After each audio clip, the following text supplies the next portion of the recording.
Good evening, New Orleans, and welcome to Inside New Orleans Sports. I'm your host, Eric Asher. Over the next hour, we're going to talk a lot about those New Orleans Pelicans, your New Orleans Saints. We'll talk about the draft as well. And we got a great panel for you tonight to set you up for tonight's playoff game at the Smoothie King Center. Jake Madison of Bourbon Street Shots and T-Bob Hebert of WWL Radio. And guys, thanks so much for coming down tonight. Certainly appreciate you guys fitting me in today before we head down to the Smoothie King Center for hopefully a Pelicans win. Yeah, absolutely, man. Glad to be here. Very excited to talk some Pels and Saints, man, always. Yeah, you're right. Jake, first of all, we'd like to always start off letting folks know a little bit about what's going on. Please tell us about that great site, Bourbon Street Shots. Yeah, absolutely. On bourbonstreetshots.com, we've got all your Pelicans coverage you might need. We're not just going to sort of give you repackaged analysis out there. You're going to become a smarter basketball fan reading the site. So check out bourbonstreetshots.com. Follow us on Twitter at bourbonstreetshots, and we've got you covered for tonight, that's for sure. Yeah, that's no doubt about it. T-Bob, welcome to the show. Yeah, man. And again, tell us a little bit about your show and also everything that you're doing over at WWL. Yeah, so we're at WWL, the sister station, 3WL. It's 1350 a.m. I'm on double coverage. We're on 6 to 9 every morning. It's myself and Christian Garrick, the Saints sideline guy. And yeah, it's a lot of fun. I mean, check it out. Also, Bourbon Street Shots is it's my favorite Pelican site. There's no doubt about that. They really do a great job. No, it's awesome, man. Really do. And you do a great job as well. Thank you. Really enjoy your show. It's fun, man. Guys, first of all, let's throw the first 3 quarters out. Can we do that from game one? Yeah. Because again, between nerves, dealing with Oracle, everything else that went down, again, I don't think a lot of people gave the Pelicans a real chance to win in Oakland anyway. But my gosh, since then, this team has played with the Golden State Warriors every step of the way. You throw out maybe the last 3 minutes or so of game 2. But I tell you right now, I feel really good about this team coming home and maybe winning 1 or 2. Jake, your thoughts? I mean, it's not just you that feels pretty confident in this. It's the Pelicans as well. You know, going into the game, game 1 in Oakland, in Oracle Arena, one of the toughest places to play in the league, you didn't really hear this Pelicans team sound very confident. They didn't sound like they thought they were going to win. And then after that game 1 where they came back and sort of overturned that 18-point deficit, they started talking about, hey, we can beat this team. We know we can beat this team. And I think you're going to see their best performance tonight. So expect them to come out pretty heavily, pretty aggressive. And I think it's going to be a lot of fun to watch. Yeah. Well, I think like one of the most impressive parts to me too was after that game 1, a lot of the storylines were, oh, well, look at how they played in the 4th, right? They've learned now. They learned with the playoffs. We're like, I didn't necessarily buy that. I thought, I think the Warriors are just really good. That's why they were up by 25. But what they showed me in game 2 is that a lot of that first quarter, or the first 3 quarters, how they struggled, I think a lot of that was not understanding the stage, not understanding the speed.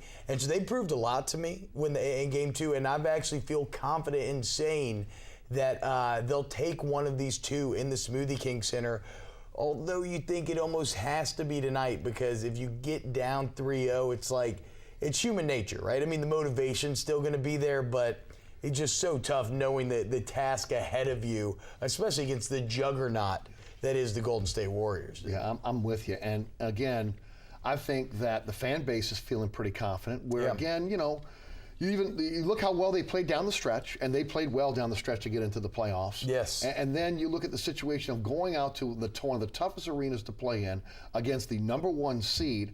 I don't think many people gave them a chance, but slowly but surely, as the game went on, they seemed to acclimate themselves to what was happening. And again, I got to give them a lot of credit, because I did not think that they would be able to hang with Golden State in Oakland. No, I just really did not. I mean, I really Vegas didn't either. What? I mean, what were the spreads of the game? They've covered both times. Game 2, I think, was 12.5, and though they only, they lost by 10, but it was a whole lot closer, sort of, than that score indicates, and they only lost it with about 4 minutes left in the 4th quarter. And it's a young team. They haven't been on the stage. I definitely do think nerves was a big thing. And Anthony Davis at that point had played about 45 minutes in game 2, and he just looked gassed. Dude, they were dog tired, bro. Yeah. They were dog. I mean, you'd see almost everybody. You go look at the minutes played. I think the Pelicans, I know Tyreek and AD went over 40. Eric Gordon was at 39. They had 2 players on the bench play over 10 minutes. The Warriors had only Draymond Green went over 40, and then they had 3 or 4 guys who played over 10 minutes on the bench. I mean, it's just a deeper team, the Warriors are. And I think, while it doesn't fully excuse some of the possessions we saw down the stretch, I think it does kind of explain a little more, because there were a couple times where even AD, you could tell, I mean, he was trying to drive to the hoop, he was trying to take it, and the explosion wasn't necessarily there, and it just kind of, it didn't end up working out. It's also with, you have to factor in Drew Holiday being out. Yes, That's a guy that yeah. would get another 20 minutes a game. That would certainly help them very much so. Tyreek Evans was basically playing on one leg. You saw him limping around on the court. So Golden State could kind of key off of him and just put their sole focus on Anthony Davis. So if Holiday plays tonight, Tyreek Evans having an extra 2 days of rest to heal that leg up some, this team looks a lot more dangerous than they did sort of late in Game 4. Yeah, I want to piggyback on the Holiday situation because, again, I think that he is really one of the keys going forward, especially when you look at that backcourt. Again, you'd like to have a longer player in Tyreek Evans not having to play Curry. You'd like to have a situation where ultimately he's playing Thompson. And again, if Holiday can come back, maybe you can put Drew Holiday on Curry and not having Tyreek having to deal with him moving around, going through those picks, and have to deal with that. Your thoughts? I mean, Holiday's also a very strong guard, so he can fight through screens that Golden State's going to set a whole lot easier than most other Pelicans guards can. That's kind of important too, but more than that is, you mentioned the arms and length. He gets his arms in those passing lanes. So Curry, who's a tremendous passer and pulls off some magical things. Yeah. If he tries to do that pass, Holiday can get his paws in there and knock that ball free and lead a fast break down the court that way too. That's one of the biggest things. When Holiday was healthy this year, Pelicans were up there in steals, ranked in the top 10, and then once he went down, I think they finished dead last without him. That's a big chunk of your defense right there, is forcing turnovers, and they just haven't been able to do that. So do that a little bit tonight. Well, and it's like Drew Holiday is so good. And I feel like every time he's out, I kind of forget how good he is. And I start saying like, oh, well, what about the chemistry of the team? How are they going to fit him back in the lineup? They're winning. And then it's like, oh, wait, he's an all-star caliber player. And you see that. And you've seen that in the minutes he's given you since he's been back. It's what makes this whole stress fracture situation that much more frustrating. But I just continuously impressed with Holiday. He was playing at an all-star level before he went down, and you can tell he's hungry, man, and you can tell that he is bothered probably more than anyone by this situation. Right. His floor generalship, his ability to see the floor. Yeah. And then again, what really is what he brings to the table is we talked about defensively. Absolutely. I mean, this guy, you can tell, you can throw everything else out. At the end of the day, he's such a great defender, on-ball defender. Absolutely, and the Pelicans need this defense to win this game tonight. You're playing the best offense in the league, one of the best offenses I've seen in the past 20 years. And in the best NBA. defense, actually, and a top defense. You need all hands on deck, and they're going to need him tonight. I know he's a game time decision. We probably won't find out right until about tip off if he's going to play. Yeah, cross your fingers because they really need him out there. But more than that, while you sort of still can let Tyreek Evans lead that offense, sort of be the point guard. Holiday's a good spot-up three-point shooter, and playing against this Golden State team, especially their defense with all of its athleticism, their rotations are so tight, they can recover really well if they're beat. You need a guy that you have to stick a man on the three-point line to keep this defense honest. If he's nailing three-pointers, they can pull guys out of the paint and make things easier for Anthony Davis, Ryan Anderson, Omer Ashik, and basically everyone else. Yeah, it's all that spacing, man. And you know what I really liked is when they've had these when they have Norris Cole and Holiday in at the same time. That is frustrating for opposing guards to deal with. That's a whole lot of defense, and it's just like they're almost pesky, man. It's annoying. It's like the opposing guards can never really get comfortable. And I remember the first game back when Holiday was finally in the lineup again. It was just me like, oh, this is why we need him. Stay with Cole for a second. Talk a little bit about Norris Cole and what he's brought to the table. From an experience standpoint alone, we kind of talked about this before the show, but him being in the playoffs, being in the championship since he's been in the league, and then him and Anthony Davis really do seem to have taken to each other. And they formed this great relationship, and I don't know what frustration or maybe what was going on. It's so tough to know what was going on with Cole in Miami, but since he's come to New Orleans, he's been a different player, and maybe it's because he's asked to do more, and certain guys like to step up when they do become more integral part of the team. But Norris Cole and that's where you got to start giving Dell Demps credit, is the moves he's made this year.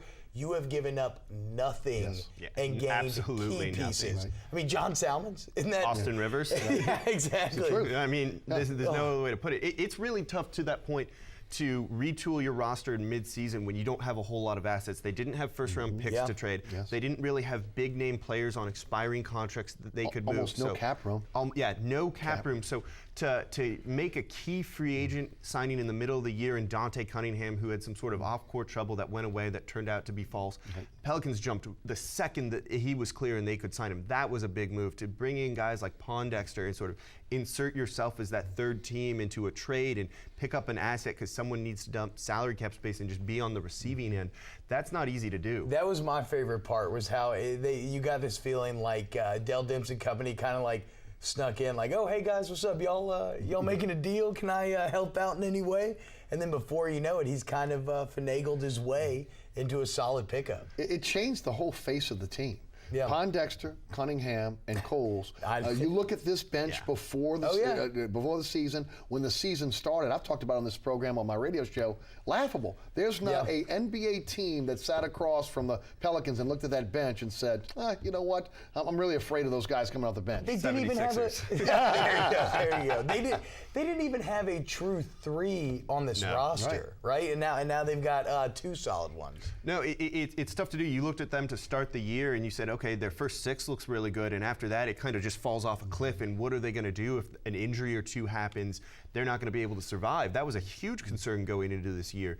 And then they've survived almost every single injury they've been presented with this year. Holiday going down for half the season, Davis missing a handful of games, Ryan Anderson missing a little over a quarter.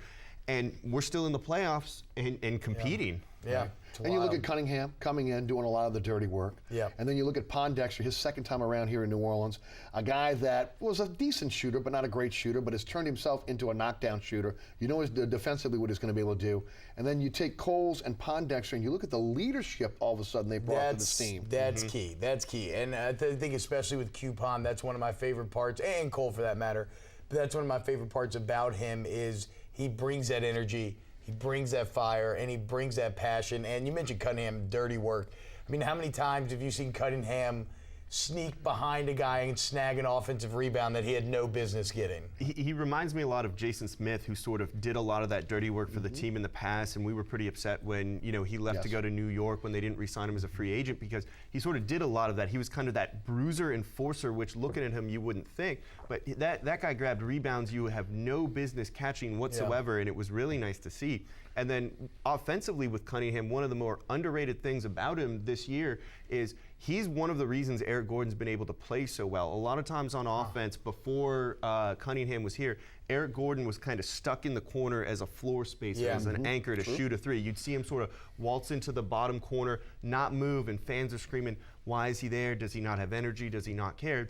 You just need someone to keep the defense honest. With Cunningham, sorry. You can put him out there. He doesn't shoot threes, but he's right out there, sort of. He loves that deep too, but it's still effective. You still got to keep someone on it. He hits it at It's the most surprising thing about his game, I got to be honest with you, Jake, because I've watched him in his NBA career, and I never thought of him as really kind of a knockdown mid-range jump shooter. And with the Pelicans, he's been just that. Absolutely. And it's freed Eric Gordon up to sort of work around the perimeter a little bit more, to not just sort of be stuck in one space. Eric Gordon's much better shooting above the break on the three-point line, and that's what he's been doing, and he's shooting near 45% now in the second half of the year. 45%. When Absolutely before absurd. that, he was shooting under 40%. So it's nice to see that this has freed Eric Gordon up to kind of find his role on the team. Stay with Eric Gordon for a moment. Talk a little bit about him, because he's changed his game. A guy that when he was with the Clippers could beat anybody to the hole, could slam. I mean, he had incredible ups. He could finish around the basket. Not anymore. That's what I didn't know. I wouldn't say with authority, but now, I mean, again, really kind of transforming his game, becoming that knockdown, catch and shoot player that, again, all NBA teams need, but this team desperately needs. It's interesting. I talked a lot about this at the beginning of the year, who I wanted to kind of see him model his game after, and that was Jason Kidd. Jason Kidd, if you remember, all-star point guard, took a couple teams to NBA Finals, was known as a guy who would attack the rim, kick the ball out. That's where a lot of his assists came from. That was Eric Gordon. Later in his career, he lost that sort of athletic ability, so he needed to sort of refine his game, change it a little bit, and he started becoming a knockdown three-point shooter. Jason Kidd, I think, is third all-time in three-point makes, which is kind of crazy to think about. And, you know, I was saying I hope Eric Gordon can kind of do this, model his game now after that. He's still an important player. He might be a little bit overpaid, but shooting down three-pointers is so big, especially for Anthony Davis, because you need to give him as much room to work under the basket as possible. And when teams can't crowd him in there because they're worried about perimeter shooting, that's when you see Davis go off for 35 points. And it's like, yes, Eric Gordon may still be overpaid, but at least you're not just getting something out of him. I mean, you're getting good production out of him now, even if it's not necessarily the money that he's receiving. And I think one of the most impressive parts to me about Gordon this year is, without a doubt, that he had that labrum tear and that he rehabbed it mid-season, didn't have surgery. I've torn my labrum twice. I've had 2 labrum surgeries. I can't throw a baseball over, I can't throw a football over like 20 yards now. And for him to be able to rehab that injury mid-season and then play as well as he had, you can tell that, well, I don't know, look, throughout the past, I don't know what he was doing back then, but he's fully committed. He's been all in this year, and it's paying dividends. Well, and you talked about the labrum. We discussed a little bit before the show. I mean, think about it. That was Drew Brees' injury. Yeah. And there were some, especially in the Miami Dolphins camp, that didn't believe he could play football again. Thanks Saban. No doubt. That's the one thing that I will thank Nick Saban for. And he's a guy that throughout his career here in New Orleans, we've taken him to task because, again, not getting on the court, not playing through injuries. He's played through this injury, and he's been a big part of the resuscitation of this franchise. He was the most hated guy in fans' eyes on the team for a long time. Hated. They despised him, and right now he's kind of the savior of basketball in the city, or at least getting him to the playoffs. They're not here if he doesn't play as well as he has. And I think there's a few pieces you can say that about, because a guy that I just I cannot say enough about is Tyreek Evans and what he's been able to do this year. And even let's just look at last game. Bum knee. Yes. He gives you 41 minutes. He almost gives you a triple-double, and he doesn't even turn the ball over once. And yeah, maybe his defense wasn't great, but he's out there giving you his all, as he's done throughout the year. He played the 3 at times, came off the bench at times. He played point guard for the majority of the year. I mean, without that versatility, without that plug-and-play ability, where is this team? Yeah, true. Where is this team right now? I'm all in on the Tyreek bandwagon. What can you add? I mean, with Evans, you know, I was a little bit hard on him to start the year. He was playing a bit of selfish ball. Well, he and was, things like yeah, that. yeah. You know, he wasn't looking for Anthony Sure. Davis. If you look at Davis's touches early on to start the year, it was pretty low. It wasn't what you wanted sort of for your franchise player, your star player with everything. But once he stepped into that starting lineup, he seemed to mature a good bit. Now he was willing to pass a little bit more, looking for teammates, playing smarter basketball. You sort of saw his basketball IQ raise up a ton, and it was impressive. And like you said, they wouldn't be here without him, and he sort of had a very sneaky good half to the season. He made himself into a facilitator, which I feel like is so rare, because I mean, his deal was exactly what you said. He was going to get his. But he, somewhere along the line, made himself into a facilitator, and not just like, I'm going to find the open man. He's gotten to the point where he knows what his teammates like, and he's able to set them up in positions to be successful. Like Eric Gordon with the catch and shoot. He does such a good job of finding Gordon in those situations. I just love Tyreek. Tyreek's my man. I mean, that's one of the things that makes Chris Paul so successful is he knows exactly the spot his teammates want to catch the ball, where they want to catch it on their body, where they want to catch it on the court. And now that Evans had some time in this lineup, and, you know, it takes a year or two to build some chemistry with your teammates to know their tendencies, and he started to learn that. Look at the pairing with him and Anthony Davis, knowing exactly where Eric Gordon needs the ball. And once he started to figure that out, you could kind of see him putting it all together, and he's been tremendous. And it seems like he enjoys it. Right? I mean, it seems like he actually enjoys passing that, and his assist numbers would speak to that. Well, and again, the whole theme of the entire franchise kind of changed when Quincy Pondexter came on board, and now you see that sharing of the basketball, a la the San Antonio Spurs, a la the Atlanta Hawks, what they're doing, and that's when the Pelicans are at their best. If you want to criticize anything about the series so far, getting down to the last 3 minutes of Game 2 and really going more one-on-one, where again that extra pass all season long has really been a dagger for this team to be able to beat teams. Well, it's like when they have over 27 assists. I don't know if you know the numbers, but they're like the second or third best league team in the league. Yeah, I don't remember the exact thing, but they're up there. When they're passing the ball and the ball movement's going, their offense is nigh unbeatable, and it looks something like Golden State or San Antonio or the Hawks, and it's impressive. That's going to be one of the keys tonight, is actually maintaining sort of that ball movement. The problem is, with a shorter bench in the playoffs, you know, guys get more minutes. You have a lot of guys that haven't been here before, and they look gassed, like we've talked about earlier on. You've got to play smart throughout the entire game and control the pace. Golden State's going to want to get out there and run up and down the court. Pelicans don't. Golden State had the #1 pace in the league. Pelicans were bottom 4 with that. Really? They need to control the tempo tonight if they want to have a chance of winning. You can't get in sort of a run and gun game with this team. You need to work your possessions, work every second of the shot clock. And if you're doing that, and if you're using all 24 seconds, your other guys on the offense will stay rested because they're not running around back and forth on the court. Well, and maybe one negative thing that we've seen from the Pelicans at times this year that can be a bit frustrating to me is if they get down, sometimes they get away from that offense. Yes, you can feel them. They start to reach a little bit, and then you'll have multiple guys be like, all right, I'm going to pull us out of this slump. And while, you know, it's good intentions, absolutely, but it leads to a bad possession. Like you said, not taking advantage of the shot clock, and then it's a waste of possession. And then if the other team scores, then it's just a vicious cycle, and before you know it, you shot like 20% for a quarter and you're down 15. Yes. You know, one of the transformations I thought we saw in this series was Anthony Davis, especially in the fourth quarter of Game 1, almost taking on that alpha dog role. And again, obviously he is the best player, if not one of the best players on the court. And seeing him now saying, you know what, I'm going to take over this game. And I think, again, he's matured under fire, no doubt about it. But you've seen that maturity maybe accelerate, especially during these playoffs. Oh, I mean, coaches always say that, you know, one series of playoff basketball is akin to a quarter of the season. If you make it all the way to the finals, they say it's about another full season worth of experience. So getting Anthony Davis in the playoffs and letting him just sort of see what it's like, see what it takes to potentially be a champion, he's going to gain that experience and have to grow. And it was nice to see him kind of take over in the fourth quarter of Game 1 when Tyreek Evans was out, and he said in a couple of his interviews, he said, I realized I needed to be the guy. They had to rely on me. This is what I'm supposed to do. I'm a superstar. And he went out and he performed incredibly well. Well, and I like this stage for AD as well, because this has been a coming out party. This has kind of been for the entire country.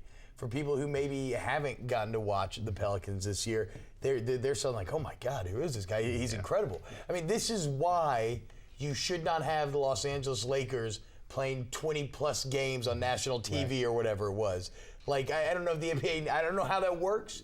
I don't know if there's a flex system or something in play, but it sickens me that people did not get to see AD on a national level before this, and they had to watch whatever LA was churning out this year. Was that basketball? It was something akin to basketball, maybe? Not this year. And it wasn't.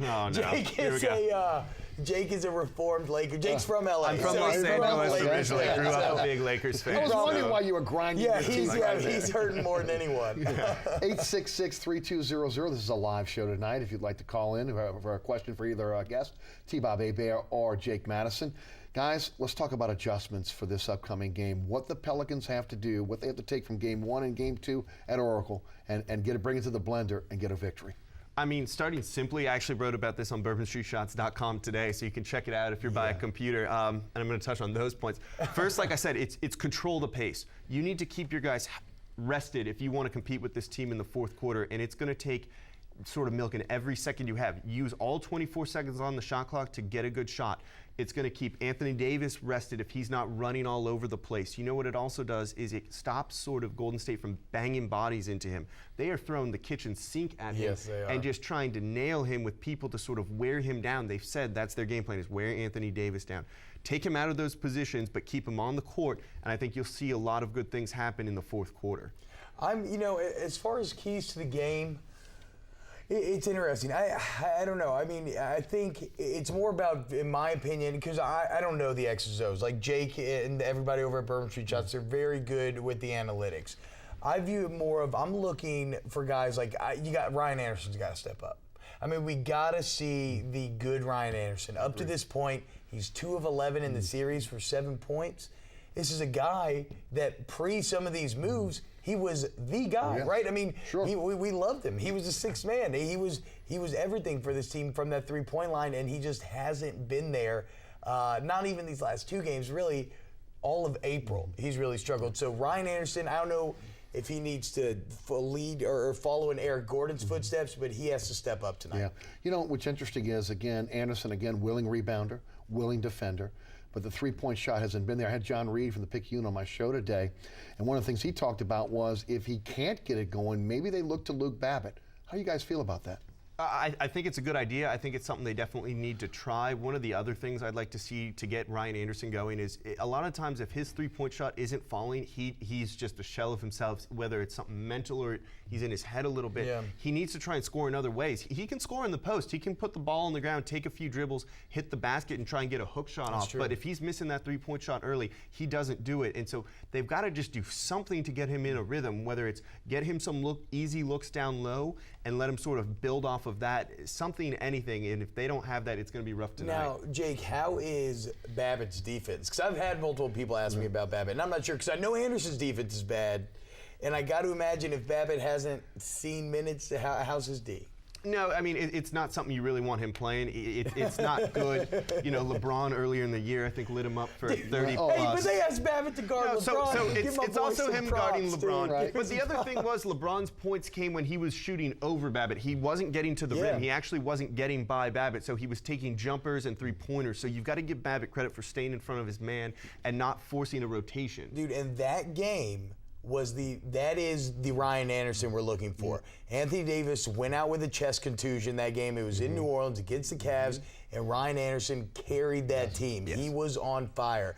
If he needs to feed off this crowd, nothing would make me happier than him knocking down that first three. Like you said, mentally, get him into it. Get him into confident. a rhythm, gain some confidence, and I think that's when you'll start to see him play much better. I definitely agree. And again, Babbitt has kind of morphed his game as well. Normally a guy that wants to stand out to shoot the three. We've seen it all year long now. take it. He's ability to willing go to to the do hole. what he needs to do, absolutely. No doubt. He had the best hair on the team as well. There you go. Let's head to the phone lines. Robert is in New Orleans. Robert, welcome to Inside New Orleans Sports. How you doing?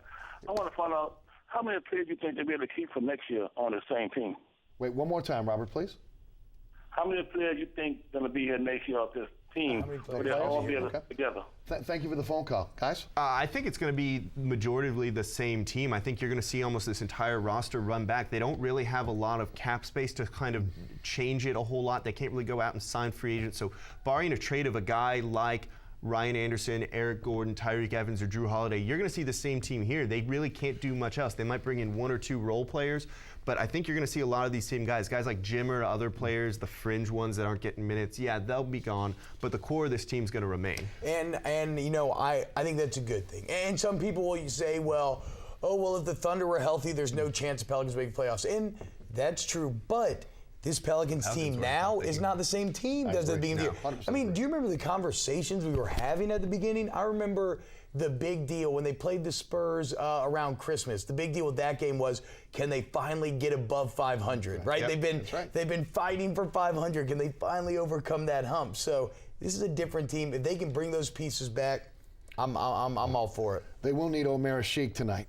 Yes. And he's going to have to start playing big in this series. Your thoughts? This is one of my other big keys to the game is Ashik, and he needs to play much better. I think he's been sort of ragged on a little bit unfairly this series. It's just a really poor matchup for him, and sometimes that is what it is. But tonight, I think what you really need to do is get him a couple of early looks at the basket, get him a couple of early easy shots. Use him, say, in the pick and roll, something like that, where the defense can't stay off of him. What they're doing right now to defend him is leave no one by him. They're not even worried about him scoring, anything like that, and forcing the Pelicans to play 4-on-5 when the Pelicans are on offense, and it's hampering them. If you can get him a couple shots early at the basket, he makes them, they're going to have to focus on him at least a little bit, and it's going to open everything else up for the rest of the team. Yeah, and so, I mean, it's like you said, it's a bad matchup. So Ashik's probably never going to be great in this series. But that said, he's better than what we saw the first three quarters of Game 2. Like, his hands aren't that bad. They're not great, but they're not that poor. And then finally in the fourth quarter, he gave you an idea of just how good he can be, and he actually kept the Pelicans in it there at the end. Rebounds. So, I expect this team to come out tonight. I expect them to feed off this energy. I'm expecting big performances, And if they are going to take one of these two at home, I really do think it's tonight. Well, and guys, look, I'm not expecting the Sheik to score in double figures, but what I'm expecting is a space eater and the ability to rebound. Yes. Again, protect Anthony Davis if you can. Anything else is lanyap at that point. Yeah, I mean, even last game, a game where he was heavily criticized, he had 13 rebounds. And it's 13 rebounds in 24 minutes. I mean, it's pretty productive if you ask me. Especially in the fourth quarter. In the fourth quarter, he was grabbing everything that went by him, and it was drastically important. They really needed him to do that. It worked out well, and I think if he can have just a respectable game tonight, I think it's going to be big for the Pelicans. Hunter is in Jefferson Parish. Hunter, welcome. You're on Inside New Orleans Sports. Good evening, gentlemen. Hey, Hunter. Hey, what's up? My question revolves around this idea. In 2008, 2009, really it started in 2006 after Katrina, the Saints football team began to, in my view, they began to find players that were kind of like diamonds in the rough, players that really did better and performed better than they were expected to. And over a period of 4 or 5 years, it ultimately led to a Super Bowl victory. And 2011 season was pretty good on offense as well. So my question is this for the panel: with the Pelicans team, what players besides Davis do you guys see as potential diamonds in the rough, or players that will do better than they're projected to do?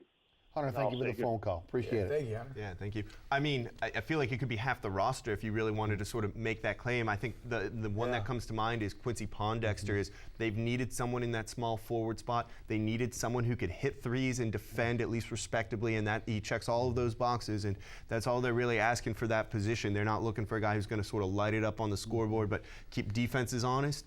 Play some good defense to sort of shore up that perimeter D, which has been hurting them all year, and he's the guy right there, and they got him for nothing. Yeah, and Coupon could be big tonight, because when they did beat the Warriors at that right there at the end of the season, I think he was like 6 of 8 from 3 that night. I mean, he kept him. He had a couple big ones down the stretch that kind of staved off Warrior rallies. But if you're talking about diamonds in the rough, I agree with Jake. Look at the 3 additions, and look what you gave up for them. I mean, people were down on Norris Cole before the All-Star break. People were, and his stats were down, and so rightfully so. And then Dante Cunningham, he had legal troubles that ended up being nothing. So these are guys who I guess a lot of the league had kind of lost their respect for, and they come here, they're asked to do more, and they kind of, it's like a ragtag bunch. I mean, there's a great Instagram photo after the Spurs game. Did you see that where everybody's hanging out? Oh, everybody's hanging out in the locker room. Yeah. And you could just see like, oh man, look at this is a motley crew. That's really, they've come together. They've kind of gone through the gauntlet. They've been baptized by fire, and they stepped up. Well, I will say this, and I've said it on this show and the radio show. I've been critical of Monty Williams at times, and, rightfully so. It's deserved. But you can't say this staff does not develop players. You look at players that have been here previously, that have moved on to other teams, that are backups, that are contributing, and you look at even the players that they brought in now. Look at Alexia Jensa, couldn't get a job in the NBA, and all of a sudden now again he's got an offensive he can skill score. set. Oh, yeah. You just wish he could play a little defense. He's very Euro. Yeah, he is very He's very Euro. He stopped fouling, which is a big thing. They do develop players. So there are quite a few players on this roster that could fit that mold, and hopefully, again, they'll be able to get better under the tutelage of this coaching staff. Yeah, and it's really the staff in general. Credit, you want to give credit to Monty, but you've got to give it to the rest of the team. Guys like Brian Gates, one of their assistant head coaches, Fred Vinson, who's the guy who works with Anthony Davis on a day-in, day-out basis. That's the guy who should really get the most credit for Davis's game developing this year. Oh, he's out there, early on. They're probably doing it this very second on the court, working together. That's the guy who has really morphed Anthony Davis into who he is today, and it's been very impressive to see. And, look at other guys. Marco Bellinelli was on his way out of the league before he came in, and now he has a championship ring as basically the 6th man on the Spurs. Look at Roberts. Same thing. And as far as Monty Williams goes, look, I don't know the NBA like an NBA coach does, right? So, and you can craft arguments for rotations or when you're calling timeouts, et cetera. But one thing I do feel that I can fairly criticize him are results. And right now, the results speak for themselves. You just won the A seed in what was the toughest division in NBA history. Yeah. You're looking at a Southwest division where all 5 teams made the playoffs, and the worst team was 8 games above 500. That's absurd. I looked it up, and there were other divisions where everybody made it, but not over 500. Yeah, you had 2 teams with losing records. 1 team would be at 500. No, this Southwest Division is as brutal as it gets, and they found a way to the postseason. And after the first half of the season wasn't great. It really wasn't. And so to do what they did in the second half, like I said, the results in my mind speak for themselves. Well, more than that, and I mean, you want to talk about results, and a lot of people focus on wins and losses, but I'm looking for other things like player effort for guys stepping up and elevating the games. Looking in years past when they have not had a talented roster at time, this team never quit under Monty Williams and went out and played their butts off night in, night out, upsetting some teams down in playoff stretch runs of seasons past and hurting seeding and messing around with things like that. They love playing for him. They will play for him as hard as they possibly can. You can hear Nady's voice. You can hear too. it. He said it. Yeah, exactly. He loves him. He loves him, and that's one of the biggest things here. Look at the Sports Illustrated article that came out after Ryan Anderson's situation with his girlfriend when she committed suicide. Yes. Monty Williams drove down to pick Ryan Anderson up, drove Ryan Anderson back to Monty's house, took a mattress from downstairs and slept next to him for about a week. It's so just rare trying too, to make man. his player feel a little bit better. And Monty just stayed with him and provided that support. What coach does something like that? That's what I'm saying, dude. That's so rare for a coach to be that thoughtful for a player. And look, some guys are player coach, some guys are X's O's, whatever. That's just being a caring human being. And you would wish that you would find guys that are like that more. But you just don't. You just don't. And so, and at the end of the day, look, winning heals all. So especially that. So we can talk good about Monty because they're at the playoffs. We're going to talk a little bit more about Monty when we come back. We're going to take a quick break. You're watching Inside New Orleans Sports each and every Thursday night right here on WLE with our live broadcast, 6 p.m. You can catch us twice on a Friday, 9 p.m. on Pelican Sports Television in the New Orleans, Baton Rouge, and Lafayette markets, and of course right back here on WLE at 10 p.m. Got a great panel for you tonight. Getting ready for the Pelicans. They take on Golden State. Jake Madison of Bourbon Street Shots and T-Bob Hebert of WWL Radio. We'll be right back. Don't go anywhere.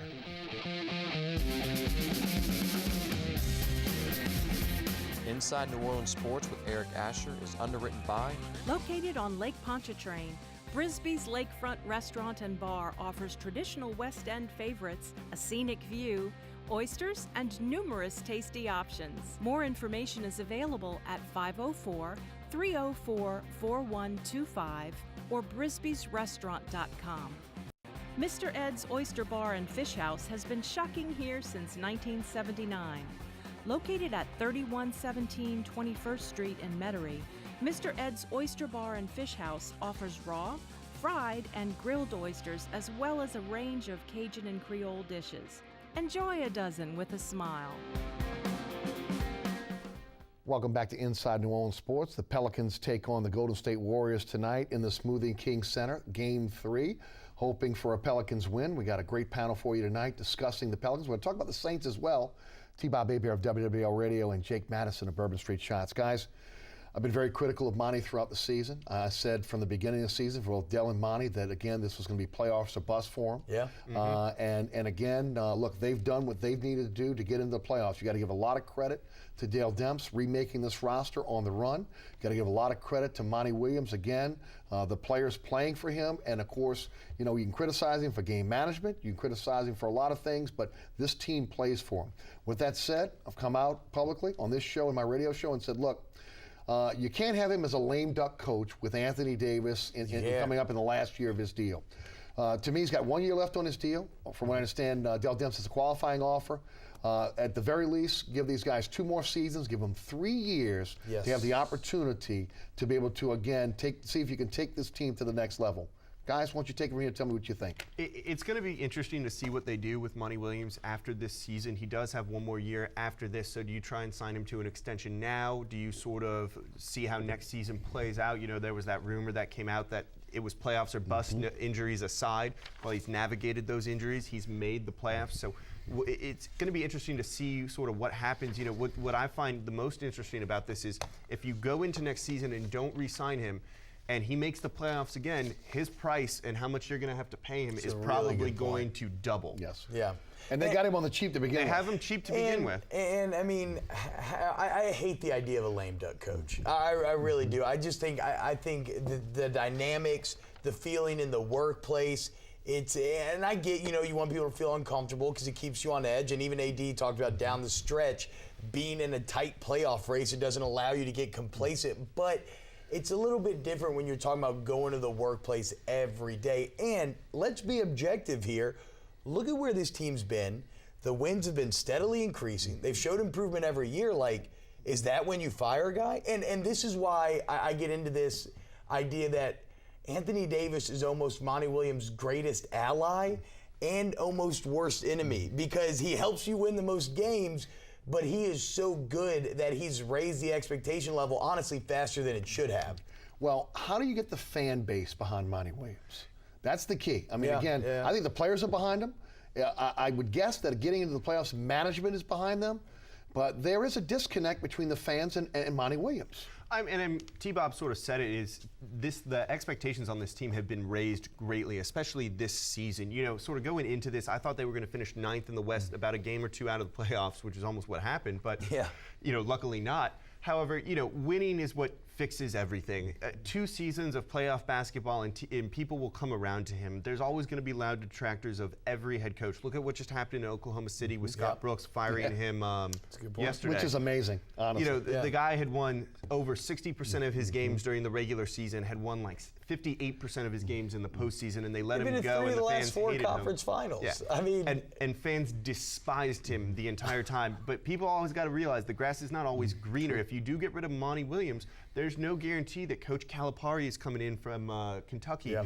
There are far worse coaches you could hire, and that might be someone you end up with. So you now have a proven coach who's made the playoffs 2 seasons in his 5 in New Orleans. That's a good point. That's not a horrible track record, and it's better than when the Wizards went out and signed someone like Randy Whitman, who's their current head coach. And though they're doing well in the playoffs this year, he had won going into this year like 37% of regular season games. Monty's record is better than that. Yeah, and it's one of those things. I mean, I remember it was like 2 years ago, and this was before I had really gone all in on the Pelicans. Like, I didn't know the team inside out, and we had Ryan Russillo on the show, and I'm asking very generic questions. So I went for the low-hanging fruit. I went for the Monty Williams question, and he kind of hit me with like, well, what are y'all expecting? Yeah. Like, this was 2 seasons ago. It's like, I get that Anthony Davis is good, but look at how injured y'all are. And then what's around him? Like, why are the expectations so high right now? The talent isn't there. And then I think with this season, the talent is there, and they produce. So I go back to the improvement. They've been steadily increasing. I love the idea of a 2-year extension. I think that's that perfect range that you hit where you give him the 3 years. Can't give him 5. Yeah, don't go crazy. But again, 2 more years, that gives them both 3 years, and then you work from there. Let's shift gears and talk a little Saints for a few minutes. Right. T-Bob, we'll start with you. Your thoughts on the offseason? Wow. What an offseason, right? I mean, it's been wild. In my mind, how I would describe this offseason, this is the Saints doing everything they can to try to figure out a way out of this kind of like crazy prison cell that they themselves created. And how they've done it is potentially very shrewd. Only time will tell when we get to the games and get to see how these moves work. But they basically took a step back, took a completely objective look at these players and said, who can we get the most value for? You look at Jimmy Graham, you hit the trifecta. You got cash, you got a first-round pick, and you got a very good player in Max Unger. People are like, oh, well, why did they trade Kenny Stills? He's a young receiver, he's good. Look what you got. You got a good draft pick, and you got in Ellerby, you got a player at a position of need. A potential starter. So exactly, so more value. And that's what the Saints have tried to do because they backed themselves into a corner. A couple contracts here or there that didn't play out, a couple missed signings. It's almost like the Champ Bailey domino effect because you thought he was going to work out. Maybe that's why you thought you could draft Stanley Jean-Baptiste. That didn't work. Baptiste didn't work. And then at the end of last year, due to injuries, your starting secondary was Terrence Frederick, Jamarcus Sanford, Brian Dixon, and Pierre Warren. Like, what? What? That's crazy. So potentially very shrewd. I'm not quite as optimistic as a lot of people. Like, a lot of people are like, oh, we're not going to miss Graham at all. I don't buy that. And anybody who's saying that Josh Hill is going to be like as good as Graham, just kind of shooting an arrow and painting a bullseye around it. But I do respect him for making moves that brought value. And it's almost a shifting of the philosophy and a shifting of the weight on Breeze's shoulders. Instead of asking Breeze to overcome a bad defense and maybe subpar interior offensive line play, saying, okay, we're going to keep you protected. You might not have the best weapons, but we're going to keep you protected, and we're going to make the defense more competitive, and now you got to go out and win. Jake, which can you add? I mean, one of the things I hate the most is saying this is how we always have done something. I think the Saints looked at this team, saw they had a 7-9 team, and said, well, if we come back and run the same roster back, we're probably in store for the same problem. And they said, let's do something different and let's see if it works. It can't be much worse than last season and missing the playoffs. And so I like the moves they made. I liked the idea of reinforcing the offensive line. You have Drew Brees, who's he's not up there in age, but he's getting up there in age, and he looked about a half-second slower with his awareness than he had in years past. I don't know if it's the age or maybe the newborn baby in the house that was keeping him up at night, but it was something. Now you can give him more time with a better offensive line, so you're not asking him to make split-second decisions as much as you used to. Now you're sort of taking the pressure off of him a little bit, and I mean, that's only going to benefit the Saints. Well, and I think you hit the nail on the head. His decision-making seemed off, and so much of that was interior pressure. No doubt. The center play wasn't there. I think Goodwin, a great player at a time. I mean, a 13-year starter, just a warrior. He should be in the Warrior, just man Hall of Fame. But he was done by last year. Jari Evans, credit to him. He played hurt. He had surgery immediately after season, but he didn't play at the all-pro level you're used to. So by shoring up that offensive line, you hope that Madison, especially when you're 6 feet tall, like Breeze is, keeping that interior solidified is key. Yeah, there's no doubt. Let's go to the phone lines. Hayward is in New Orleans. Hayward, welcome to Inside New Orleans Sports. Hayward, you with us? Yeah, I'm still here. Yeah, Hey, What's up, Hayward? How's it going? Okay, quick question. We got 9 picks in the draft, and I saw the schedule. The experts say we got the 5th easiest schedule in the NFL. It's a nice schedule. Now, why we don't go after wide receivers, because we don't have none, and we're only going after a run stopper. So can you answer that question for me? Thank you for the phone call, Hayward. First of all, I don't know if I put much stock into early season predictions on the schedule. That's good. Because NFL, you never know what you have from year to year for the most part. Well, the only thing I'll say about that, though, is the bottom of the AFC South is still bad. Like the Titans and Jaguars, they're not about to make any Jags on the schedule. I'll give you that. But with that said, I mean, I think they're pretty wide open right now, and it's kind of where I want to go next with the draft. I mean, again, I think they're in a position that they could stand pat and get exactly what they need. Thank you. I really don't think this is the year where you package players or picks to be able to get one player, because there are just a plethora of needs for this team right now, and it would not surprise me you see a defensive lineman, you see maybe a wide receiver in the first round, maybe you see Lyle Collins with that pick at 13. I love all three of those. Again, I believe you really need to, again, if you want to lengthen Drew Brees' career, you've got to beef up the interior of that offensive line. We don't know what Tim Melito is about yet. So again, I think they can go in a lot of different directions. I wouldn't count out the possibility of a wide receiver in the draft. No, I mean, and look, you could go receiver. I think there's an argument to be made that you can find value receivers later in the draft at a higher rate. I love first-round O-linemen. I always have. I think that they, especially guards, they just hit more than these other positions do. The busts are more rare. Some of that is because at the guard position, you're going to have a little bit of help from the center and tackle, but also it's just O-line is just an easier position to scout. And in Lyle Collins, no disrespect to Tim Melito, great backup. When he's played, he's actually done well. Yes. He gives you a lot of versatility. Collins has the look and makeup of an all-pro. Yes. Like, he has a guy, and look at what the Cowboys have done. They committed to that offensive line, and it's paid dividends. So if you want to go there at 13, I get it. But to your point, you go D-line, you go wide receiver, but you should be happy if you're a Saints fan because you don't have a specific need, you don't have to reach. Yes. Let's say there's a run on pass rushers, 3 or 4 are taken already.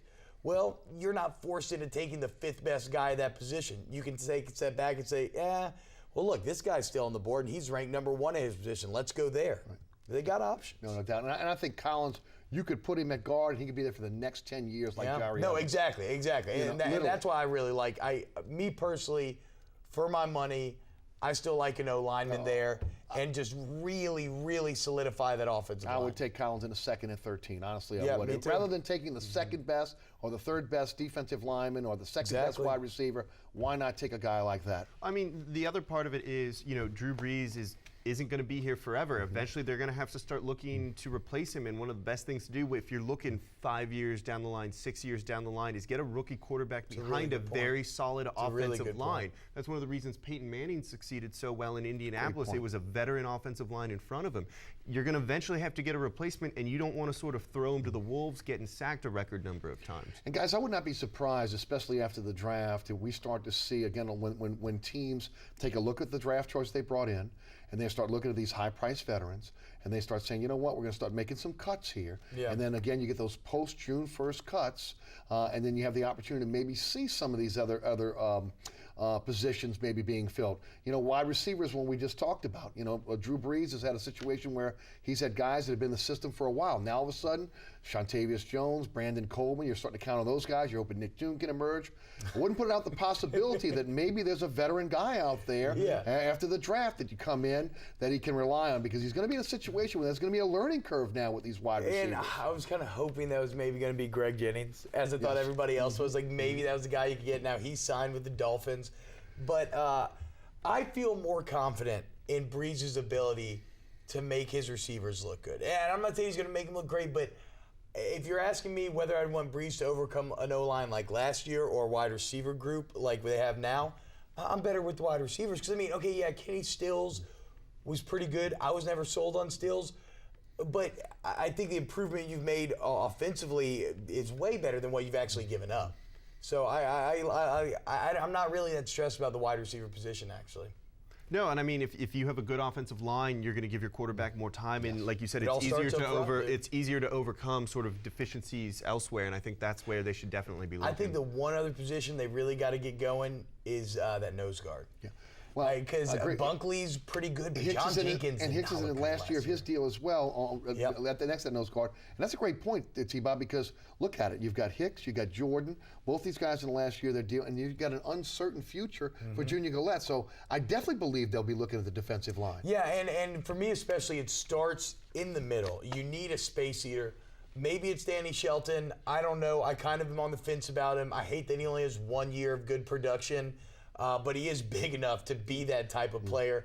But it's one of those deals where, look at when Broderick Bunkley went down last season, that run defense it was just non-existent anymore. True. I mean, teams were running over things. John Jenkins just did not get the job done. He did not follow up what was a exciting rookie campaign. So maybe Jenkins comes back and he's motivated, and the Saints are seeing that in this offseason. But that would be another position I have no problem with them taking.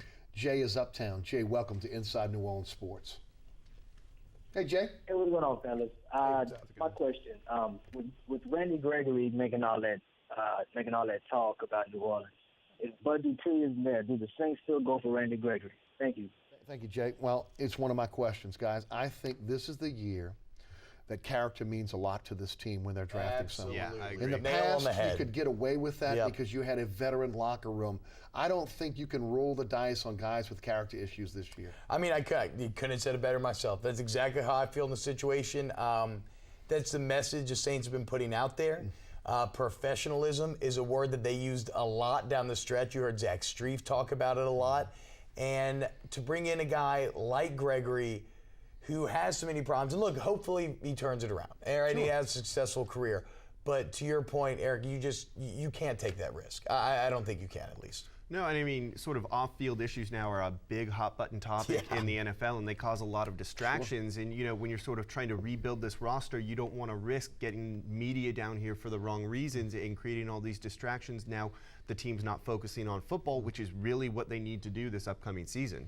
You mentioned focus. I will say this, and I've mentioned it on both the radio and TV shows. I think we're going to see a more focused front office. I think we already see it now. Yep. There will be no trips to Vegas this weekend in lieu of the draft. I really think that this was kind of a wake-up call for the entire staff, including Sean Payton last season. I mean, it's human nature, right? And how Sean Payton, what he's done with his team since he's been here, winning a Super Bowl, almost winning another one, honestly, in 2011. You start to think a guy's infallible, right? Like, oh, well, go ahead and party. You do whatever you want, because at the end of the day, they're still going to win. last year, 7-9, wake-up call. And you saw that. What did Sean Payton do after the season? He said, we're going to do an intensive self-review, and then we're going to make some changes. And you didn't see him for like months, it felt like. It felt like they just kind of receded within their shell, and who knew what was going on behind closed door. And then all of a sudden, Jimmy Graham's gone. And then the moves start rolling in. So this is, I like this. Things have maybe started to stagnate a little bit. And this is a way of kind of kickstarting that rebuilding process. And the purge wasn't just in the locker room; it was in the front office as well. Yeah, it was in the coaching absolutely. staff as well. No one was safe, and I think that's a big part as well. Guys, what do you think the Saints have in Anthony Spencer? Is he the second coming of Victor Butler, or can they squeeze something out of him? It's tough. But at this point, like, why not be optimistic about it? I mean, it doesn't matter, because you've seen how good he can be, and obviously he was that good in a Rob Ryan defense there in Dallas, so you like that. But even if he doesn't work out, you have it. You're not exactly like very committed to him, so why not take a flyer on the guy where you've seen that his potential can be so high? And maybe, he's dealt with injuries the last couple seasons, and maybe it was a coaching fit that he didn't like as much. So Anthony Spencer, I'm all for it. I don't know whether it's going to work or not, but I have no issue with him making the move. I think with some of the moves they made this offseason, sort of shoring up positions of need, it gives you an opportunity to take a flyer on a guy that might sort of work out where it's either boom or bust, and you have a little more leeway rather than it sort of tanking your entire roster. So I like what they did. Let's get back to the Pels. We only got about 3 minutes left in the show. Jake, I'll give you the first word. Tell me why the Pelicans will win tonight. I think sort of the routine of being at home is going to be really big for him. Anthony Davis talked a lot about sleeping in his own bed, sort of getting back to the familiar thing. It's going to be great for them to come out and see the sea of red that we're going to see in the Smoothie King Center tonight.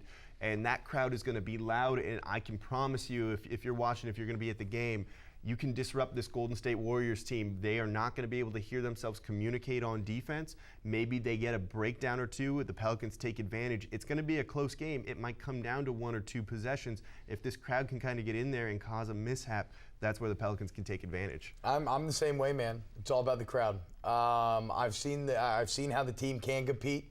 And I've seen this team feed off the energy of the crowd at multiple times this season. And it seems like the bigger the crowd has been, generally the better this team has played. So I think the fans are going to be huge. And the red out, I mean, it's different. It's new to the city. It's exciting. And I expect them to show up. Yeah. An older veteran team like the Spurs might not care about the crowd, but a very young team that gets very excited, that's where the big difference comes in. And they went through the dark ages. Right, they went through when they were playing in front of maybe a couple thousand people. Sure. And I don't care how much of a professional you are, that sucks the energy out of you. Like, you can't get excited. Tonight, you're not human if you're not excited. Right. I mean, it's going to be crazy in there. And it'll elevate every one of their games, including the backups. Absolutely. And again, for me, overcome the waves. Golden State's going to come at you in You waves. gotta You overcome that, and they've proven they could do that. And again, share the basketball. That's what got you here. Excellent. Share the basketball. Drew Holiday would help too. Oh, boy, no doubt about He's it. true. Jake Madison of Bourbon Street Shots, T-Bob Hebert of WWL Radio. Eric, Thanks so much for being Thanks on the for panel having us tonight. on. Certainly appreciate it. What a great show tonight. We really enjoyed it. Thanks so much for being with us. Remember, there's a rebroadcast of this program each and every Friday night right here on WLAE at 10 p.m. Also, you can check us out on Pelican Sports Television in the New Orleans, Baton Rouge, and Lafayette markets at 9 p.m. Also, you can catch me on the radio, 9:90 a.m. WGSO.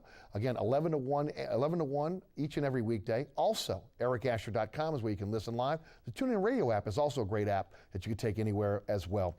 Also, folks, if you missed any of the previous episodes of Inside New Orleans Sports, every single episode is at ericasher.com as well. Again, special thanks to T-Bob Hebert and Jake Madison. Also to our WLAE production staff, including Ron Yeager, Jim Dotson, Donovan Joseph, Kenny Juneau, Philip Williamson, and my director, William Hill. Let's hope for a big win out of the Pelicans tonight. Get this to Saturday and then beyond. And of course, as always, thanks so much for watching Inside New Orleans Sports. My name is Eric Asher. We'll see you next week.